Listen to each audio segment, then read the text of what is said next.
माँ काली का मंदिर।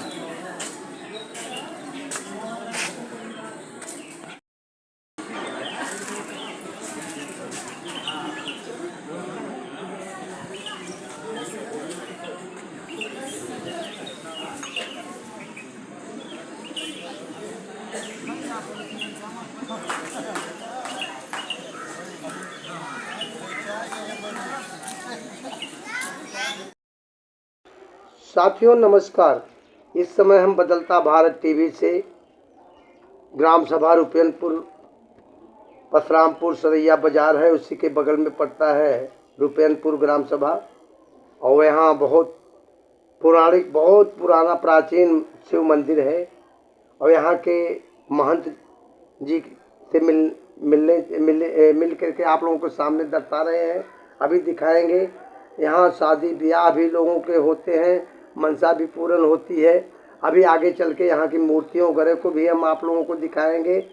साथियों, हाँ महाराज जी, आप थोड़ा सा यहाँ का मंदिर का पूरा परिचय, कब से कैसे कैसे क्या है, कुछ पौराणिक के बारे में बताओ और आज क्या हो रहा है वो भी बताओ। ये शिवालय है जी। शिवालय को पतालेश्वर महादेव के नाम से यहाँ जाना जाता है। शिवालय में शास्त्र में वर्जित है कि शिवालय जहाँ पे वहाँ माता पार्वती और शंकर जी का सन्निधि बना रहता है। तो यहाँ पे माता पार्वती और शंकर जी का सन्निधि हमेशा बना रहता है। यहाँ पे जो भी कोई मन्नतें मानता है उसकी सब मन्नतें पूरी होती हैं। नौकरी में, पीएससी में, किसी भी शादी ब्याह में, किसी भी काम में कोई अड़चन आती है तो भगवान के यहाँ लोग मन्नतें मानते हैं। रामायण करवाते हैं, हर कीर्तन करवाते हैं, अनेकों मुंडन करवाते हैं यहाँ पर के। और यहाँ पे शादी और विवाह का कार्यक्रम भी बहुत जोर शोर से चलता रहता है। और यहाँ पे देख रेख का भी, लड़कियों का शादी ब्याह का देख रेख का भी कार्यक्रम चलता है। यह पतालेश्वर महादेव पे कोई झूठी कसम नहीं आज तक कोई खाता है। और जो भी झूठी कसम खाता है वह तो मर ही जाता है, उसको बचना नहीं है। यह पतालेश्वर महादेव धरती फाड़ कर निकले हुए हैं। इस क्षेत्र में कभी सूखा नहीं पड़ता है। इस क्षेत्र के सभी लोग खुशहाल हमेशा रहते हैं। भगवान शंकर जी की कृपा से सबकी मनोकामनाएं यहाँ पे सबकी पूर्ण होती रहती है। यह परशुरामपुर महाराजगंज के बीच में है। नहर के किनारे बसे हुए शंकर जी हैं।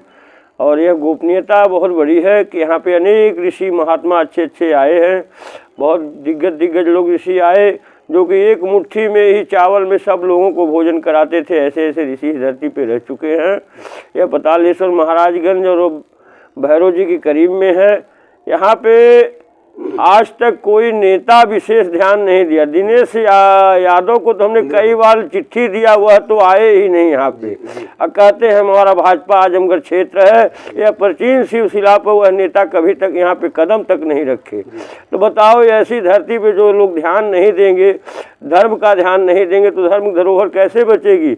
लेकिन जनता की आस्था से यहाँ पे हमेशा सावन में इतनी भारी भीड़, मलमास में इतनी भारी भीड़, शिवरात्रि में इतनी भारी भीड़, जन्माष्टमी में इतनी भारी भीड़, हर सोमवार को भीड़ इतनी कि कोई इसको रोक नहीं पाएगा। क्योंकि जनता का ऐसा लाभ है, जनता की आस्था है।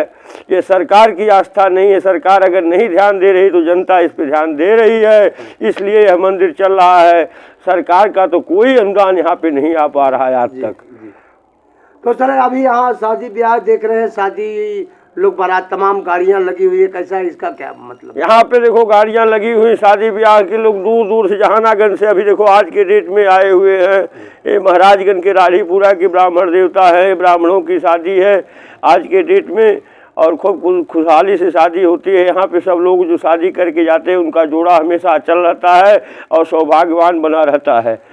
महाराज जी आप यहाँ इस स्थान पे कौथी पीढ़ी में है?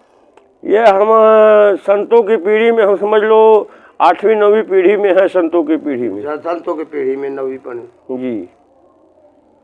और थैंक यू। यहाँ पे बहुत बड़ा पोखरा है जी, उसका सुंदरीकरण करना है जी। इसका सरकार ध्यान नहीं दे रही है। सरकार कुछ सरकार की तरफ से कुछ अनुदान वगैरह कुछ और आते हैं कि नहीं? यहाँ से सरकार से कोई अनुदान अभी तक नहीं आया है।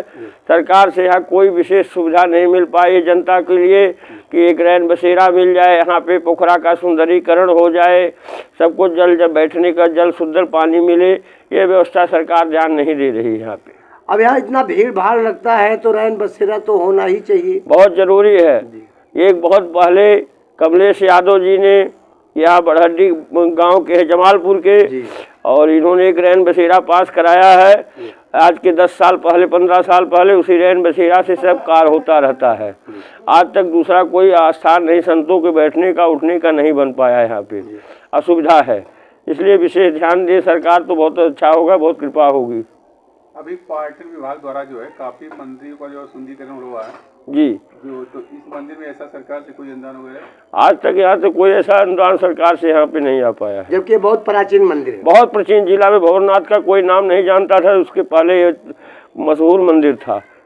मंदिर के बारे में सरकार से क्या कहना चाहेंगे? इस सरकार से कहेंगे यहाँ पे सरकार आए, अपना ध्यान दे, थोड़ा सरकार यहाँ पे थोड़ा सुंदरीकरण ध्यान दे, पोखरे का जल पान हो उसमें बड़ा भरा रहे, आदमी स्नान करे, ध्यान करे, बैठने के लिए थोड़ा छाँव का व्यवस्था हो जाए।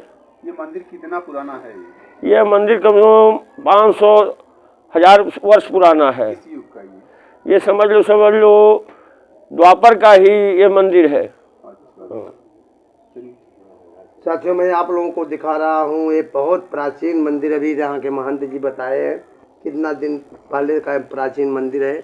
और यहाँ चाहिए कि सरकार का भी कुछ ध्यान इधर आना चाहिए, जो कि पर्यटन में इसको भी वो लें और कुछ रैन बसेरा वगैरह की भी व्यवस्था करें।